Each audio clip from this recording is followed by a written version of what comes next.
Hey everybody, welcome back to Electric Cafe. Today's album review is on Gong's fifth album called You, which was released in 1974.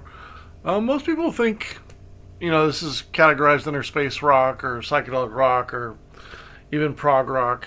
Um, this is the first time on them being on the channel. I first got into listening to some space music in the mid 90s. I had a couple compilations that featured Hawkwind and Gong and Clock DVA and some random experimental electronic music that was kind of a mix of all different kinds of styles.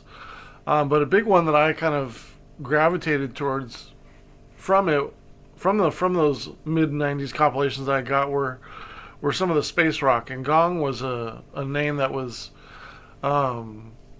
brought up a lot, and also, as I've read over the years, has been pretty influential.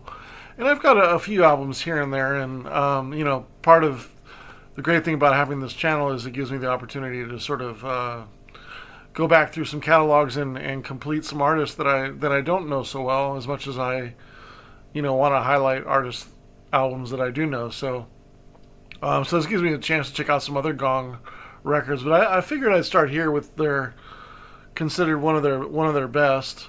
And this is a interesting album because it blends so many things, so many styles. And the reason why I like it a little bit more, and maybe this is kind of reaffirming why I like space rock more than prog rock. It's just the weirdness level is just out of bounds on this album. But there are moments of calmness and moments of spiritualism or like mysticism or it kind of feels like you're like going to a cult party of some trippy cult outfit, in the desert or something like that, and this is their form of entertainment, and everybody's all drugged up and stuff like that, and this is what they listen to. Like I kind of think that's kind of interesting because I've always thought that music that kind of takes you there is always kind of interesting. Just to be so different and way out, and this was this is at the beginnings of including electronic music in that, and that's why I like space rock a little bit more than prog rock is. I don't mind, and I enjoy some jazz fusion, and this album has a little bit of jazz fusion as well, and so that's kind of a cool thing as well. The percussion on here is really strong. It's kind of spiritual, trippy, mysticism sounds, tribal a little bit. It's euphoric. It's a little trippy. There's some really good bass playing on this album. I really enjoy the bass playing. I think that's probably one of the most important things about this particular album that sort of keeps it on pace to sort of being a rock album or being any kind of progressive album when it comes to like rhythm. The drums are fairly, fairly tame for the most part, but they're expressive, which is great. Nothing outstanding going on there, but it does sound like a fairly simple drum kit. It's not too crazy over the top. It seems pretty basic. Like some of the tracks, I think, like Master Builder track 4, it just kind of like after a couple of short tracks, the first three, Master Build just kind of shoots you off into the galaxy. It just kind of, it really starts the trip. The first three is kind of like, I don't know, it just kind of, it's very acid trippy. Like it's kind of like, the vocals are, certainly weird. It doesn't really put me off as much as the vocals in Gong may put other people's off. I can kind of tune out the vocals, and I don't find the vocals necessarily cheesy, or I just find them kind of a little weird and a little different. But I don't necessarily find them like super corny or ruining the music like some people do. Um, I can kind of tune it out. And then you have the track five, uh, the sprinkling of clouds. It just has this amazing Eastern sort of edge to it, as well as these excellent sequenced and synthesizers. There's lots of stereo manipulation going on, especially in the first half of the album, and sort of like panning use and interesting level changes. There's sometimes where uh, the song is not very loud, and there's other times where you're like, oh, it just came alive, like it's really loud now, and that's an interesting approach because it doesn't. I don't know if it really. I don't know. I mean, I guess maybe a volume change could maybe trip somebody out, but I don't. It's kind of maybe an old tool for that, but I think the sounds have enough depth and difference to sort of warrant not warranted, but it's unique because it's just so basic a trick to do. If you're trying to subliminally kind of throw somebody off and just pulling the volume down and then pulling it up sometimes and pulling down, it just seems like there's at times where it's kind of quiet and then you're like, oh, this is really loud. I love the combination of the EMS and the Moogs. Those are early synthesizers that really kind of give this album like an otherworldly sound. In a way, this is sort of like my ideal balance of electronic and rock. And this is sort of, I think, why I like space rock a bit more than prog rock. A lot of the second half sort of goes into a jazz fusion, which is also nice. The funk at the end, I mean, the last track just has so much funk in it. It's just unreal. I'm not necessarily rating every. This is the first album I'm doing on my 30 days of new age related albums for the month of January. And the thing with ambient music, experimental music, I may even restructure how I do things with prog rock and not rate songs. Rating songs with ambient music is really I don't think is a useful tool. And sort of with experimental sounds and sort of space rock, it's hard to judge. I mean, there's 4 2-minute songs on here. Half the album is 2 stars. I mean, half the album is 2-minute tracks. Like, that's just totally going to throw off the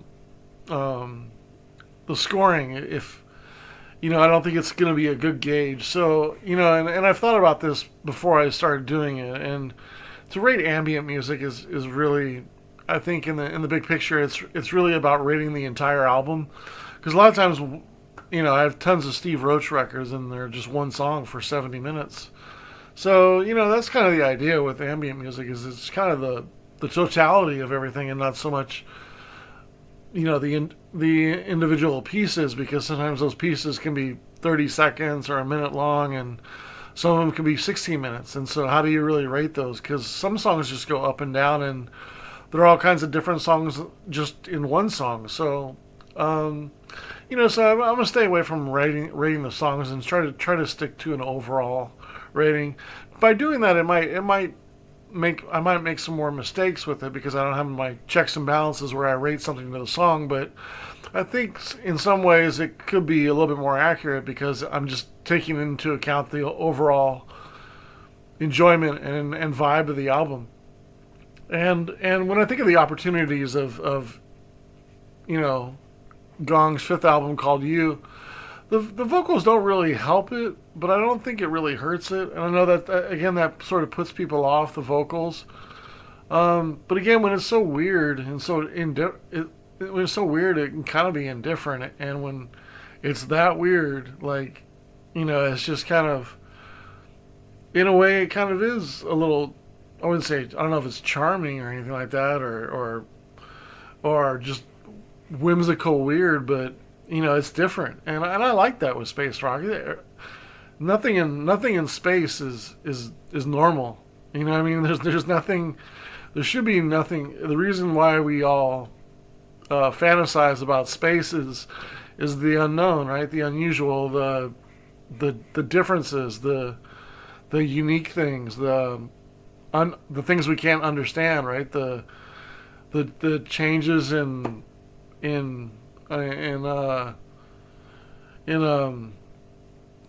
you know, really battling everything that we know about physics and you know, all kinds of math and everything we know, right? Religiously, mathematics, you know, theories, laws of theories, Einstein, you know, theory of relativity, you know, whatever it just is challenging. Space challenges so many things in what we know, and that's the great thing about space, in my opinion, is it's not there's nothing really usual out there. It's all kind of different, and and when it comes to space rock, like, you can throw anything out there, and I think it kind of gives you the opportunity to have like a free go at it and just experiment and go crazy and just try different things. And this album did that in a lot of ways. My overall rating is an 83 out of 100. I think it's a genre classic. I think it's a worthwhile listen. It's an album that grows on you. It's an album that you can play a lot in a row and really kind of sink into it. And I think it has the differences needed to be a balanced album where you can drift off to a little bit, and then sometimes it's dancey and funky and trippy, and it kind of hits everything. You know, I got really not much to really criticize. Really, it's again, some of these space rock and prog rock albums are really hard to rate, but I don't think anybody would question that this album and Gong in general is pretty groundbreaking. You know, I don't think anybody really mixed space rock with the jazz fusion as well as they did. I'm sure there's some hardcore people out there that will mention a few other names, but this is pretty unique. And that's not the only reason why I'm giving it 83 out of 100 and saying it's genre classic. It's an enjoyable album, and I'm glad it's not like veering on too long as well. In some retrospect, once you're 10 minutes in, you already have half the album over with, you know, and then comes the second half, which is a little bit longer. So I like that it kind of paces it that way, because even though it's a roughly 44-minute album or so, 45 minutes, like, you feel that you can like tackle it really easily, which sometimes on prog rock and ambient albums, it can be a little of a chore to sort of get through a whole album. And here, you're halfway through the tracks. You know, track number 4 ends around 10 and a half minutes, so you're already, you know, around 11 minutes, excuse me, a little bit over 11 minutes. So you're already, you know, half of the way through as far as the song. So it just gives you a feeling of like, oh, there's only one more song. Oh, there's only 2 more songs. You know, so you can kind of get through it. You know, some of this noodling and stuff. There's not as much noodling in this album as there is a lot of other prog rock, and sometimes with prog rock albums, you're just kind of like you're just trying to kind of get through it, and you know, it doesn't become the most enjoyable when you're just trying to think about when is this album done, so I can feel like I accomplished it and listened to it. But I'm happy to say with Gong and you, it's an enjoyable time, and you feel like you're getting through it pretty easily because of that, and there's a lot going on too. I mean, there's a lot of changes, but the changes aren't to the point where it's kind of almost unusual, or it doesn't make sense. And maybe that's why I like space rock a little bit better. I feel like the changes in this album were a lot smoother and a lot more maybe anticipated than when some prog rock albums sort of just veer off and go crazy and start, you know, this crazy guitar solo, or, you know, I feel like, and maybe that's the difference between space rock and prog rock. But, you know, I just find the more ethereal, unique and weird stuff with space rock a little bit better than prog rock. But, you know, I still like a good about prog rock too, but I really enjoy the kind of more spacey, um, elements of this album, especially the first half. The spacey stuff in the first half is just excellent. And then it sort of goes into more jazz fusion in the second half. But man, it's got some really funky stuff in here too. It's just, I mean, those last two tracks are pretty creative. And again, the vocals don't really put me off, especially in like the Olive Everywhere, like those lyrics, those vocals at the end, and I can see how that might put some people off, but I'm able to tune them out. I have worked on my selective hearing over many decades, and I'll be egotistical about that, but I'm good at being able to tune certain things out, and it's really not about really tuning things out as much as it's focusing on other things, right? It's like if you focus on the sounds you like, that might help you get over some sounds and parts that you don't like, right? So, I'm sure everybody does that on some level, but I think when you start listening to ambient music and prog rock and different forms of music, it almost becomes like, I wouldn't say it's like advanced listening or anything special like that, but it does require a lot of practice and thinking. It's not just something you digest, you listen to and you digest and you have an opinion. You really have to listen to it multiple times, listen to passages, try to understand the artist's focus and what they're trying to accomplish, and maybe why they're doing what they're doing. And it always helps if you know the instruments that they're playing and the time and the country they're at, right? So there's all kinds of a historical aspect that I enjoy as well with listening to pieces like this. This came out 2 years before I was born, so it's cool, kind of being a small part of that generation of mid '70s stuff. Where I'm not the biggest '70s music. I joke around and say I'm a disco baby because I grew up through early disco as a baby, but and other styles of music. But it's like I like dance music for a reason, and I don't know, maybe it could be because of I was a disco baby, but I like everything about electronic music, and a big form of electronic music is dance music over the last 40 years or so. But yes, so that's my thoughts on Gong. I'm wondering if what's your opinion on You as an album? It's a difficult album to rate in many ways, but it was a lot easier to rate than the Can album that I was rating 2 weeks ago.